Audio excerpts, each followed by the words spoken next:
menyambut firman-Mu. Dalam nama Tuhan Yesus kami sudah berdoa dan mengucap syukur. Haleluya. Amin. Amin. Haleluya. Haleluya. Haleluya. Di luar haleluya. Haleluya. Ya, puji Tuhan.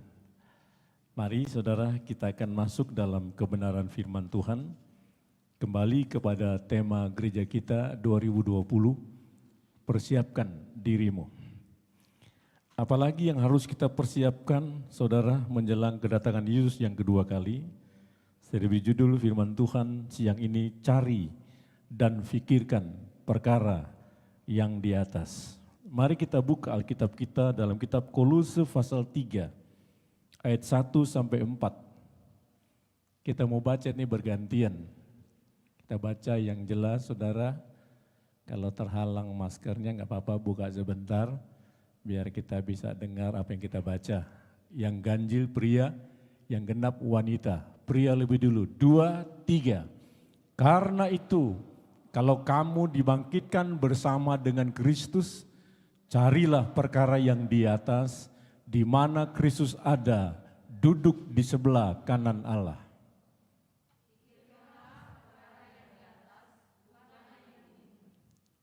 Sebab kamu telah mati dan hidupmu tersembunyi bersama dengan Kristus di dalam Allah.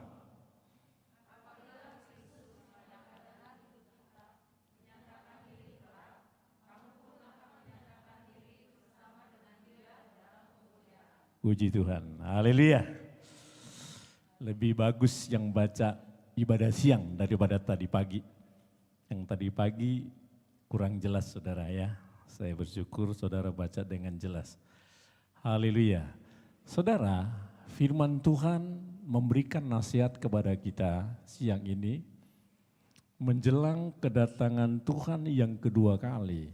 Yang harus kita persiapkan dalam hidup kita sebagai orang percaya adalah kita harus cari dan pikirkan perkara yang di atas. Apa sih cari itu saudara?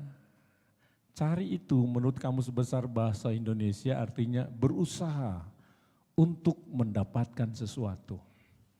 Jadi waktu orang mencari, ada usaha yang dilakukan oleh orang tersebut untuk mendapatkan sesuatu. Tetapi dikatakan di sini bukan hanya cari. Yang kedua, pikirkanlah. Apa arti pikirkanlah? Arti pikirkanlah itu adalah meletakkan pikiran pada sesuatu. Lalu perkara yang di atas. Apa perkara yang di atas? Itu berbicara perkara surga. Lalu ada juga perkara di bumi. Apa perkara di bumi? Perkara sementara atau perkara yang fana. Nah, firman Tuhan menasihatkan kepada kita untuk mencari dan memikirkan bukan perkara di bumi. Tetapi yang kita cari dan kita pikirkan adalah perkara yang di atas. Nah, kita akan lihat 5 hal dalam firman Tuhan siang ini. Yang pertama adalah mengapa kita harus mencari dan memikirkan perkara yang di atas. Lalu yang kedua, bagaimana cara kita mencari dan memikirkan perkara yang di atas. Ketiga, apakah perkara yang di atas itu? Keempat, apakah perkara yang di bumi itu? Kelima, janji Tuhan bagi orang yang mencari dan memikirkan perkara yang di atas. Kita akan lihat 5 hal ini saudara dalam firman Tuhan siang hari ini. Yang pertama, mengapa kita harus mencari dan memikirkan perkara yang di atas.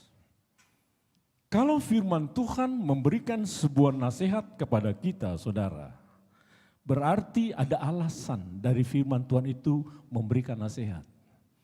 Nah, siang ini firman Tuhan menasihatkan kepada kita, cari dan pikirkan perkara yang di atas. Nah, pertanyaannya kenapa kita sebagai orang percaya harus mencari dan memikirkan perkara yang di atas? Ada 3 jawabannya saudara. Jawaban yang pertama kita bisa melihat dalam Filipi pasal 3 ayat 20. Mari kita perhatikan ayat ini, saya bacakan. Karena kewargaan kita adalah di dalam sorga, dan dari situ juga kita menantikan Tuhan Yesus Kristus sebagai juru selamat. Ini jawaban pertama mengapa kita orang percaya disuruh mencari dan memikirkan perkara yang di atas. Alkitab katakan lewat Filipi pasal 3:20 ini, karena kewargaan kita adalah di dalam surga. Kalau saudara dengar kata kewargaan atau kewarganegaraan, apa sebenarnya arti kewarganegaraan itu? Kewarganegaraan itu artinya saudara, penduduk dari satu negara atau satu bangsa berdasarkan keturunan atau tempat dan tanggal lahir orang tersebut. Nah, kita yang hadir pada siang hari ini, baik yang ada di dalam ruangan gereja ini, baik yang ada di luar gereja ini, maupun yang ada di rumah yang sementara juga sama-sama mengikuti ibadah online. Kita semua adalah warga negara Indonesia. Kenapa kita dikatakan warga negara Indonesia? Karena memang kita dilahirkan di negara Indonesia ini. Orang tua kita mungkin sebagian besar keturunan bangsa Indonesia. Hingga kita disebut adalah warga negara Indonesia. Ini kewargaan kita di bumi saudara. Kita warga negara Indonesia. Tetapi kalau kita lihat Filipi pasal 3:20, firman Tuhan katakan kewargaan kita itu adalah di dalam surga. Apa artinya ini saudara? Kita di bumi Indonesia, kita warga negara Indonesia. Tapi Alkitab katakan kita kewargaannya di dalam surga. Apa artinya ini? Artinya adalah warga negara kita di bumi ini hanyalah sementara. Bukan selamanya kita jadi warga negara di dunia ini. Kenapa? Karena warga negara kita sebenarnya adalah di dalam surga. Karena kewargaan kita di dalam surga, firman Tuhan nasihatkan, cari dan pikirkanlah perkara-perkara surga itu di dalam kehidupanmu. Kita ini hanya sementara, saudara. Kata lainnya kita hanya pendatang, perantau di dunia ini. Satu kali kelak kita harus kembali ke tempat di mana sebenarnya kewargaan kita berada, yaitu di dalam surga. Kedua, kenapa kita cari dan pikirkan perkara yang di atas? Pengkhotbah pasal 2 ayat 11. Tampilkan, saya bacakan. Ketika aku meneliti segala pekerjaan yang telah dilakukan tanganku dan segala usaha yang telah kulakukan, untuk itu dengan jerih payah, lihatlah segala sesuatu adalah kesia-siaan dan usaha menjaring angin. Memang tak ada keuntungan di bawah matahari.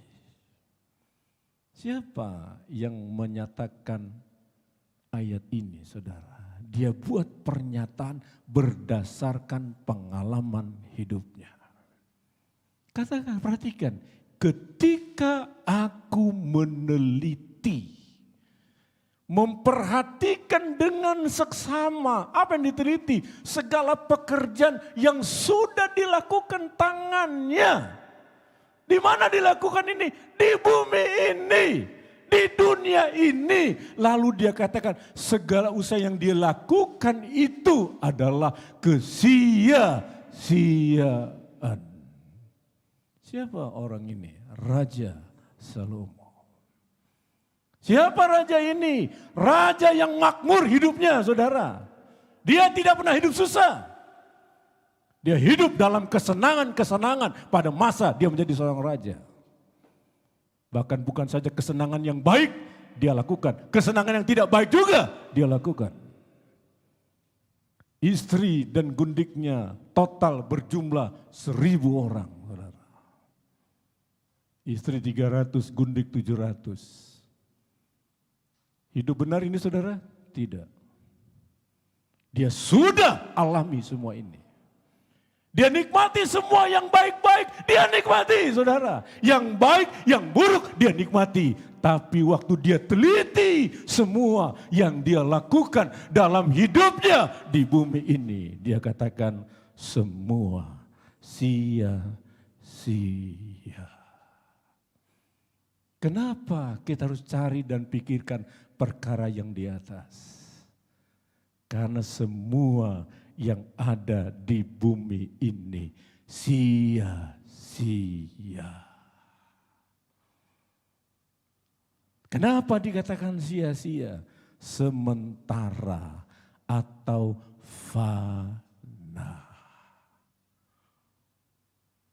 Tidak ada yang kekal di dalam dunia ini saudara.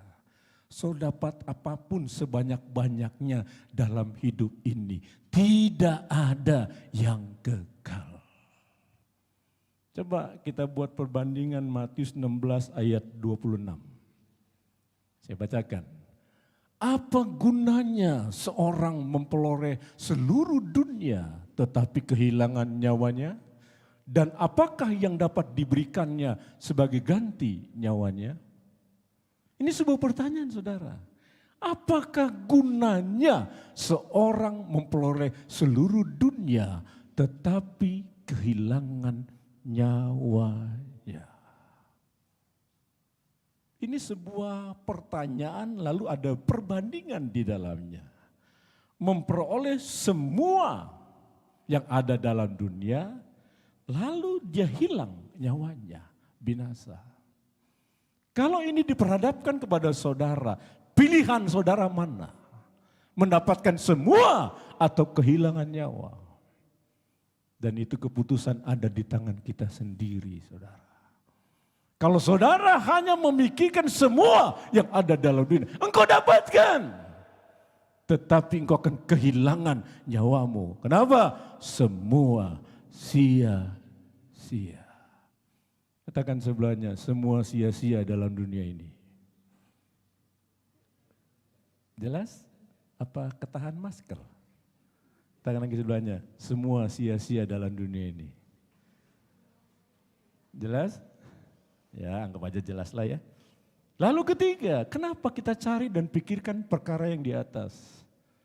Jawabannya sesuai dengan tema gereja kita 2020. Kedatangan Yesus kedua kali yang semakin dekat. Saudara lihat sekarang ini, saudara.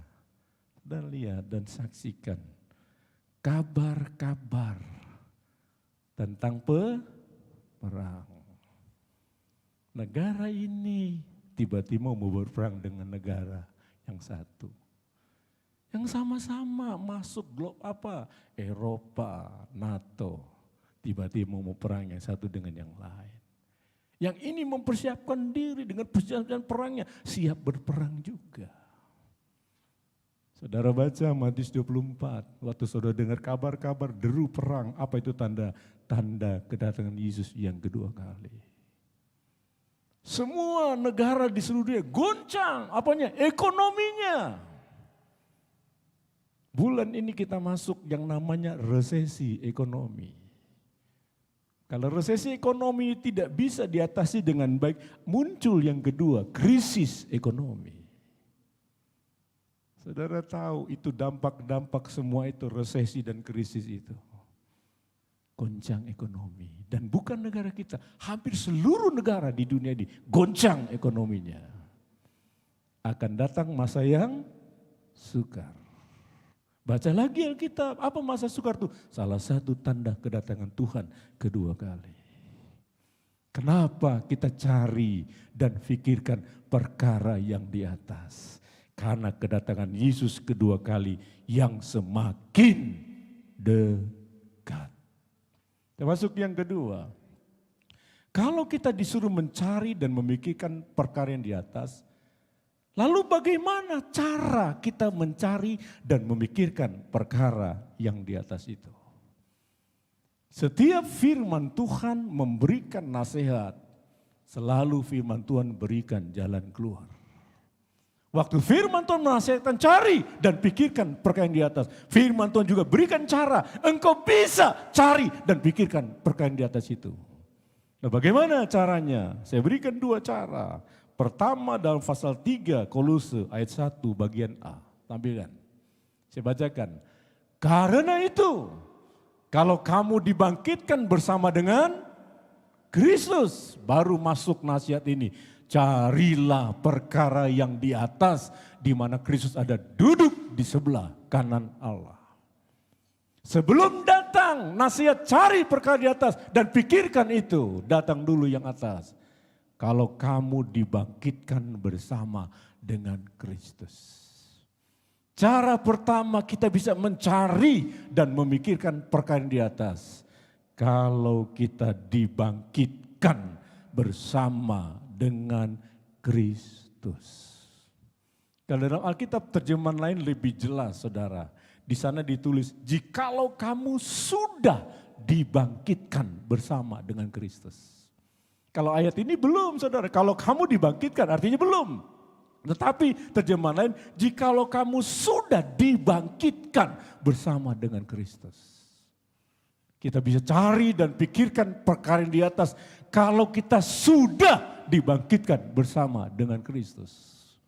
Waktu saudara dengar kata dibangkitkan itu sama artinya dihidupkan. Orang waktu dibangkitkan berarti dia dihidupkan. Artinya sebelumnya dia mati. Itu sebabnya dia dibangkitkan, dihidupkan. Karena sebelumnya dia mati. Nah, ayat ini katakan kita ini sudah dibangkitkan bersama dengan Kristus. Pertanyaannya, kapan kita sudah dibangkitkan bersama dengan Kristus? Kita lihat jawaban Efesus pasal 2 ayat 4 sampai 6. Boleh pemain musik yang tergerak atau saya gerakkan. Oh, anak saya rupanya. Amin, amin. Mana mic-nya?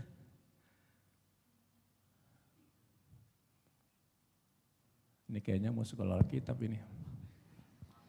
Amin, amin, amin. Efesus 2 ayat 4. Tetapi Allah yang kaya dengan rahmat, oleh karena kasih-Nya yang besar yang dilimpahkannya kepada kita, telah menghidupkan kita bersama-sama dengan Kristus. Sekalipun kita telah mati oleh kesalahan-kesalahan kita, oleh kasih karunia kamu diselamatkan. Dan di dalam Kristus Yesus, Ia telah membangkitkan kita juga dan memberikan tempat bersama-sama dengan Dia di sorga. Perhatikan ayat 4 sampai ayat 5 bagian A, saya bacakan lagi.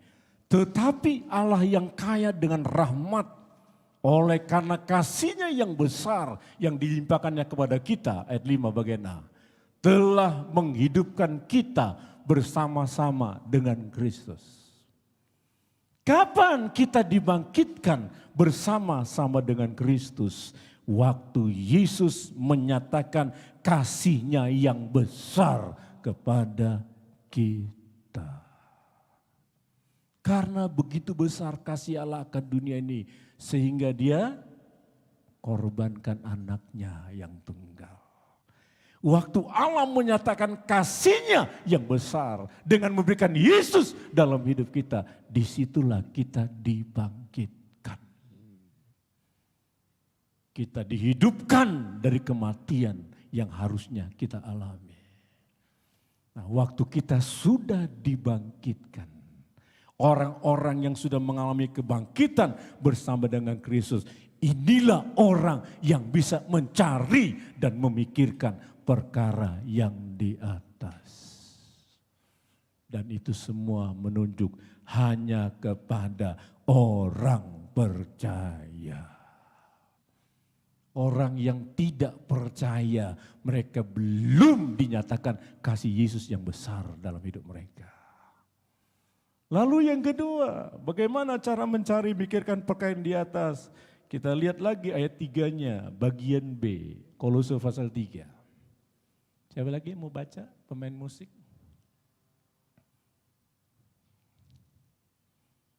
Ya, boleh sweet. Tahu sweet? Mila. Nggak ada yang mau sweet, Om yang tunjuk.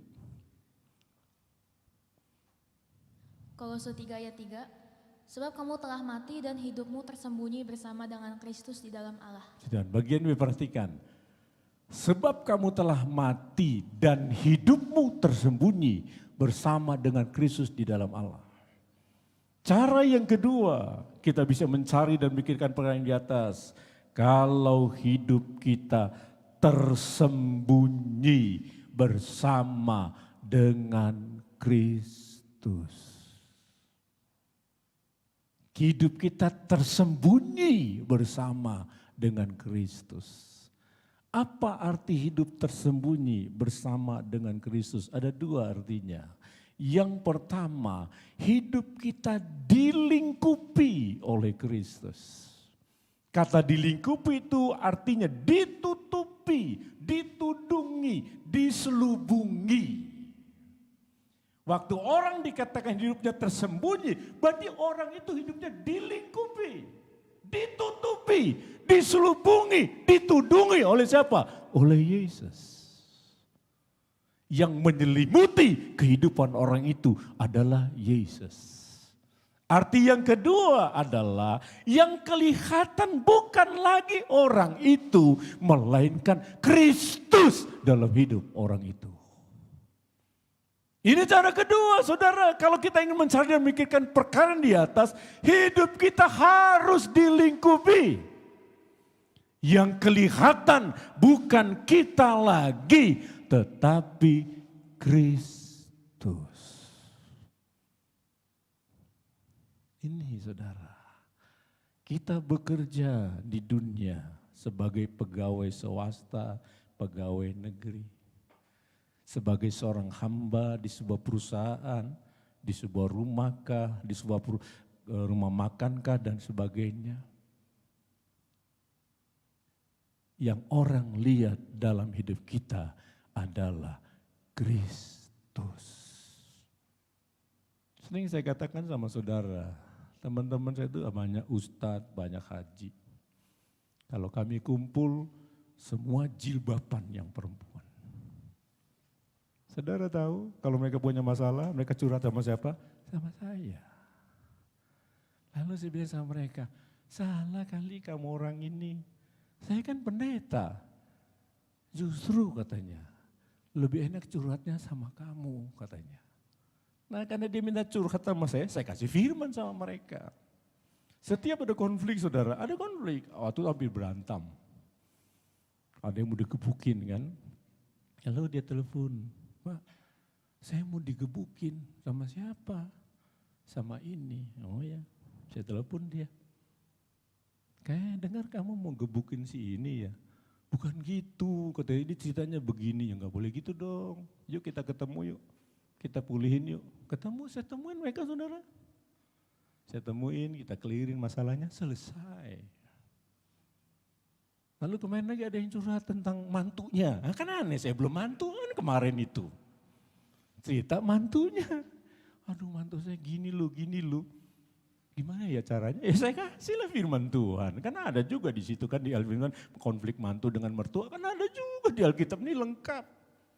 Saudara ribut sama mantu, baca aja di Alkitab, cari. Anak siapa yang ribut dengan mantunya ya gitu misalnya. Cari aja nanti ketemu. Yang konflik mantu sama, kan sering kali gitu kan mantu sama mertua enggak cocok. Ciong. Tahu ciong saudara? Ya enggak cocok itu maksudnya. Iya. Saya selesaiin saudara. Kadang-kadang saya ketawa, kok mereka tanyanya sama saya ya? Karena dia lihat perbedaan itu saudara. Kalau kita mau mencari dan memikirkan perkara yang di atas, yang kelihatan dalam hidup kita, bukan kita lagi, tapi Kristus. Coba Galatia pasal 2 ayat 20, Ferry tolong.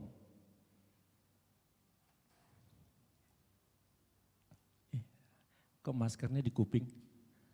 Oh lah gantung ya. Galatia 2 ayat 20, namun aku hidup tetapi bukan lagi aku sendiri yang hidup, melainkan Kristus yang hidup di dalam aku. Dan hidupku yang kuhidupi sekarang di dalam daging adalah hidup oleh iman dalam anak Allah yang telah mengasihi aku dan menyerahkan dirinya untuk aku. Puji Tuhan. Perhatikan, namun aku hidup, tetapi bukan lagi aku sendiri yang hidup, melainkan Kristus yang hidup di dalam aku. Siapa yang berpernyataan ini? Rasul Paulus. Ini Rasul Paulus katakan, aku hidup, tetapi bukan lagi aku sendiri yang hidup. Jadi siapa? Kristus yang hidup di dalam dia. Artinya yang kelihatan bukan lagi Rasul Paulus, tetapi Kristus yang kelihatan. Ini yang seharusnya kita tampilkan di tempat kerja kita, saudara. Di masa kita tampilkan Kristus dalam hidup kita. Waktu kita bisa tampilkan Kristus, berarti hidup kita tersembunyi. Pasti kita akan mencari dan memikirkan perkara yang di atas. Termasuk yang ketiga, apa sih perkara yang di atas itu? Tadi awal firman saya katakan perkara yang di atas itu adalah perkara surga. Nah, apa perkara surga itu, saudara? Mari kita lihat dua. Pertama Matius 6 ayat 33. Bobby, ini perkara surga. Matius 6 ayat 33, tetapi carilah dahulu kerajaan Allah dan kebenarannya, maka semuanya itu akan ditambahkan kepadamu. Puji Tuhan. Ini perkara surga, saudara. Carilah dahulu kerajaan Allah dan kebenarannya. Lalu baru datang yang kedua, semuanya itu akan ditambahkan kepadamu. Apa? Kebutuhan kita di dunia. Tapi sebelumnya apa? Cari dulu tuh. Perkara yang di atas, perkara surga, yaitu kerajaan Allah dan kebenarannya. Apa sih kerajaan Allah itu, saudara? Di mana waktu kita cari kerajaan Allah ini, semua yang menjadi kebutuhan hidup kita di dunia ini, Tuhan cukupkan dan tambahkan dalam hidup kita. Apa kerajaan Allah itu, saudara? Roma 14 ayat 17. Saya bacakan. Sebab kerajaan Allah bukanlah soal makanan dan minuman, tetapi soal kebenaran, damai sejahtera, dan sukacita oleh Roh Kudus. Waktu kita mencari perkara-perkara surga, yaitu kerajaan Allah. Ayat ini katakan, waktu kau cari kerajaan Allah, itu bukan soal makan dan minum. Tetapi soal kebenaran, damai sejahtera, dan sukacita oleh Roh Kudus. Jadi orang yang mencari perkara yang di atas, dia tidak disibukkan hanya dengan makanan dan minuman. Coba kita evaluasi hidup kita, saudara. Yang Tuhan kasih sekian banyak tahun dalam hidupmu. Ada yang 20 tahun, 30 tahun, 40 tahun, 60 tahun, 70 tahun, 80 tahun. Sampai hari ini aja kita hitung. Lebih banyak engkau mencari kerajaan Allah, atau lebih banyak engkau cari makanan dan minuman dalam hidupmu. Katakan sebelahnya, apa yang kau cari? Apa jawabnya? Enggak jelas karena masker ya. Buka dikit maskernya. Apa yang kau cari dalam hidup ini? Kerajaan Allah, makanan atau minuman? Jujur saudara, jujur. Waktu kita bangun pagi hari aja, apa yang ada dalam pikiranmu? Lalu engkau melakukan pekerjaanmu dari pagi yang wajar ya, pagi sampai petang. Itu wajar lah kita katakan, kerja itu dari pagi sampai sore. Berapa jam engkau berikan waktu kerjamu untuk makanan dan minuman? 8 jam, jam 8 sampai jam 4 sore lah. Atau kalau macet-macet jam 4 sampai jam 6 sore di Bandar Lampung. Lalu sisanya apa yang kau lakukan? Apa yang kau lakukan? Dan itu rutin setiap hari engkau jalani hidup ini. Lalu lebih banyak apa yang kau cari? Makanan, minuman, atau kerajaan Allah. Kalau engkau lebih mencari perkara yang di atas, engkau cari yang namanya kerajaan Allah dan kebenarannya itu. Waktu engkau cari ini, engkau dapatkan kebenaran, damai sejahtera, sukacita oleh Roh Kudus. Tuhan katakan, aku tambahkan yang menjadi kebutuhanmu. Ini saudara, mari kita ubah paradigma kita, cara berpikir kita. Kita bukan lagi waktunya bermain-main, saudara. Kita nggak tahu ke depan bagaimana keadaan negara kita ini. Kita nggak tahu. Semua masih tanda tanya. Waktu kita dengar kata resesi, banyak orang sudah takut, saudara. Sudah takut. Bagaimana nanti kalau resesi, apalagi kalau krisis. Semua udah takut, saudara. Seharusnya kita mulai mempersiapkan diri sesuai dengan tema gereja kita. Persiapkan dirimu. Rupanya tema ini tepat, saudara, di tahun 2020 buat kita, buat saya dengan buat jemaat di tempat ini. Persiapkan dirimu, kenapa? Tuhan sudah semakin dekat, mau datang kedua kali. Yang harusnya kita cari adalah perkara-perkara surga. Kedua, apakah perkara surga itu? Filipi 4 ayat 8, saya bacakan. Jadi akhirnya saudara-saudara, semua yang benar, semua yang mulia, semua yang adil, semua yang suci, semua yang manis, semua yang sedap didengar, semua yang disebut kebajikan dan patut dipuji, pikirkanlah semuanya itu. Apa perkara yang di atas ini? Ini saudara. Semua yang benar, yang mulia, itu semua saudara.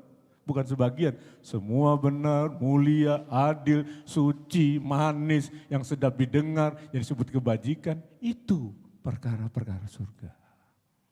Di luar itu adalah perkara-perkara di bumi ini, saudara. Kalau semua kita pikirkan ini, ada nggak konflik, saudara? Ada ribut, ada berantem, ada selisih, ada berantem, ada saling hukum-menghukum, gak ada, saudara. Karena semua yang suci, mulia, yang kudus, yang sedap didengar, itu yang dipikirin. Jangan mikirin kata orang, saudara. Cerita orang, jangan. Lu tahu nggak dia ngomongin lu, gak usah dipikirin, saudara. Makanya ya saudara, HP itu gunain yang baik-baik aja lah, komunikasi, gak usah cari status orang, gak usah. Gue baca IG-nya begini lu dia. Tafsir langsung, saudara. Lalu saudara beli buku lagi 1001 tafsir mimpi. Dia pasti ngomongin gua. Nah itu saudara. Baca lagi statusnya di Facebook, di WA. Oh dia ngomongin gua katanya. Bikin berantem akhirnya saudara. Ribut akhirnya. Di mana? Bukan alam nyata, alam roh. Saling balas-balasan di Facebook, di IG, di WA, dan sebagainya. Kenapa itu saudara? Perkara di bumi. Kalau kita hanya mencari perkara di atas ini saudara, mulia, kudus, suci, sedap didengar, yang patut dipuji, itu yang kita pikirkan. Dan firman Tuhan nasihatkan kepada kita, cari dan pikirkan justru perkara-perkara yang di atas. Termasuk yang keempat, kalau ada perkara di atas atau perkara surga, ada yang namanya perkara di bawah di bumi. Apa perkara di bumi itu saudara? Kita akan lihat satu ayat saja di dalam 1 Yohanes pasal 2 ayat 16. Ini yang disebut perkara di bumi saudara. Sebab semua yang ada di dalam dunia, yaitu keinginan daging, keinginan mata, serta keangkuhan hidup bukanlah berasal dari Bapa, melainkan dari dunia. Artinya dari Bapa enggak ada 3 perkara ini. Apa perkara di bumi? 3 ini saudara. Pertama keinginan daging, yang kedua keinginan mata, yang ketiga keangkuhan hidup. Waktu saudara mencari ini yang saudara dapatkan 3 ini dalam hidupmu. Dan justru di dalam hidup Bapa tidak ada 3 hal ini.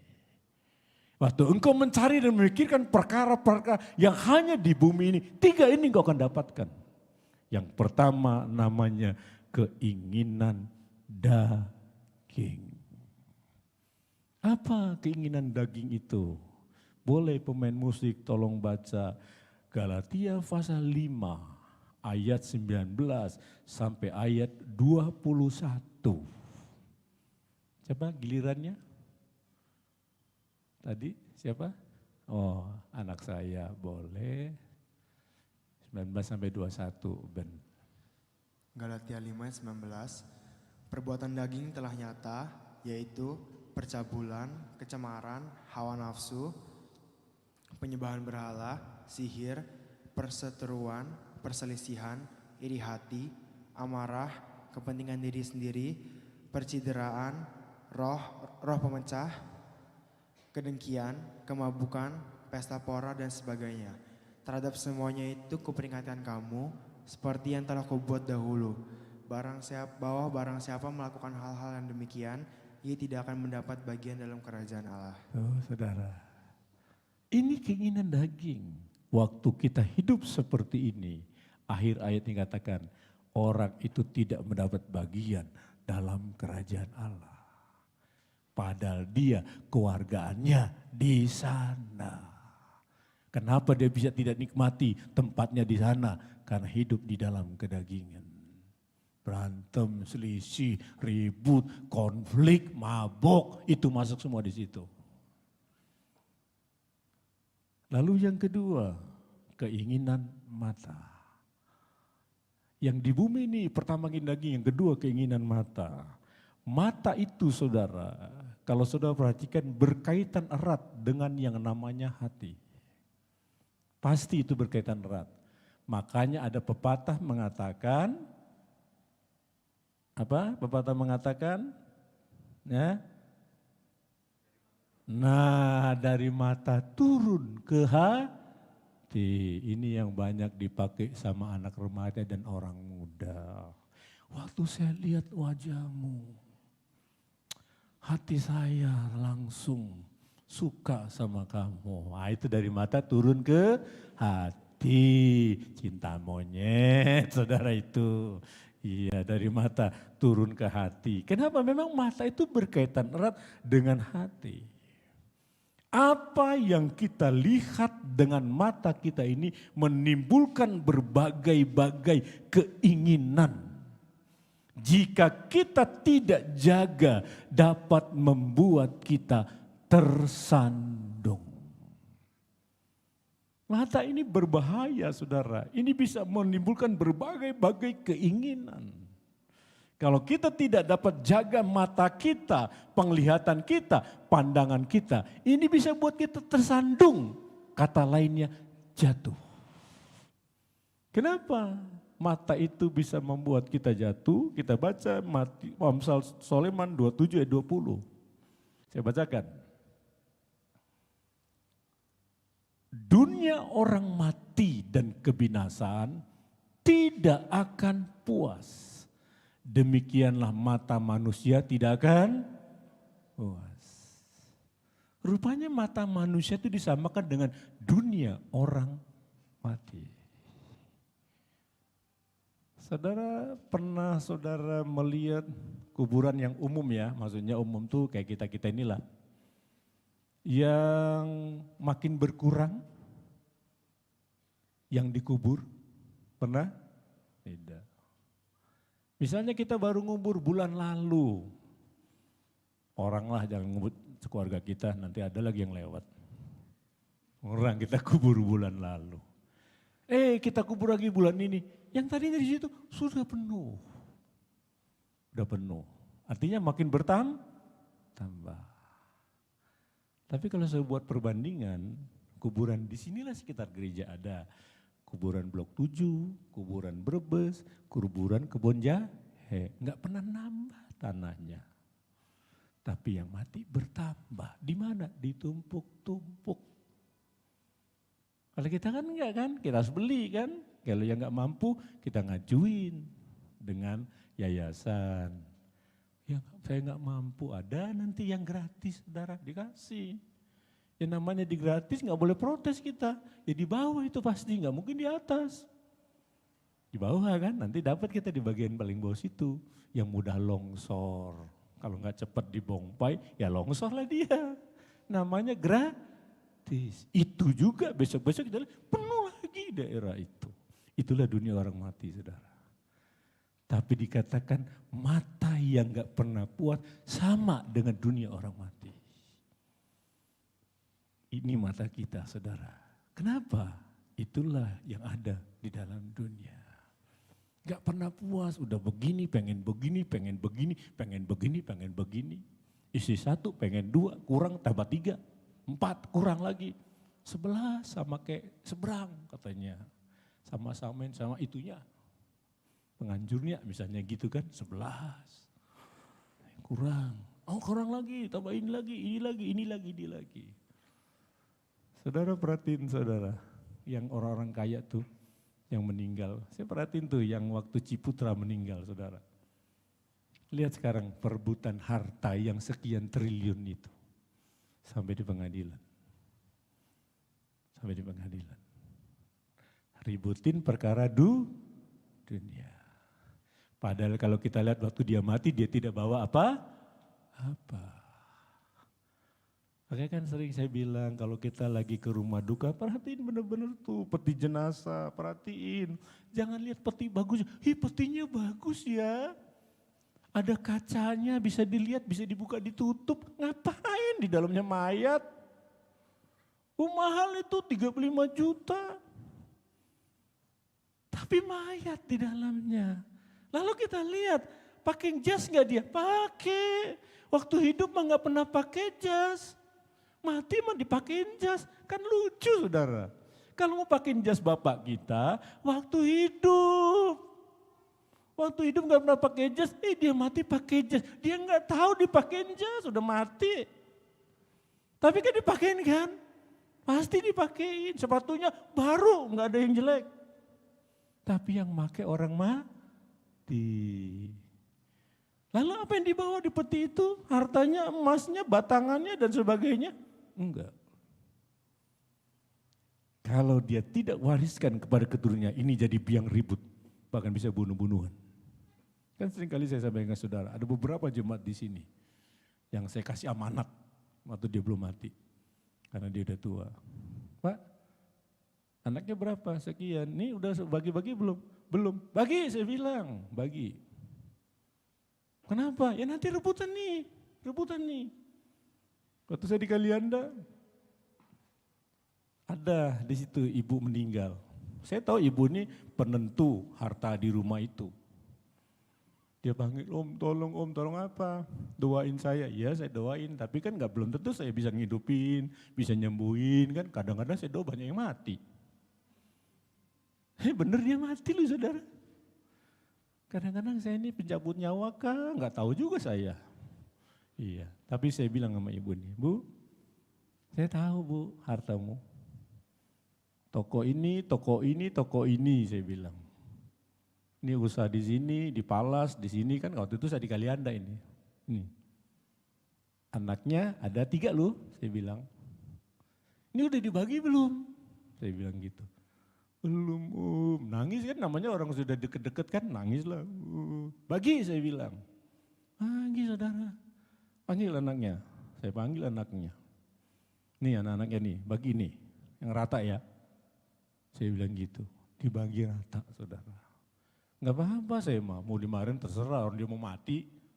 Daripada nanti jadi masalah kan, wah ini dia nih, nah inget ya, kamu yang ini ya, kamu yang ini ya. Saya ingetin, jadi kalau ribut inget loh itu jatahnya dia. Berani saya saudara, daripada dia ribut bunuh-bunuhan, saya gitu aja bagi. Ini pesen sponsor sama kita yang masih hidup. Bener nih, apalagi kalau sudah deket-deket diambang kematian ya. Sudahlah, gak kita bawa itu, bagi rata. Untuk Ucok sekian, untuk Butet sekian. Ya kan? Kalau istri panggilnya apa ya kalau orang Batak?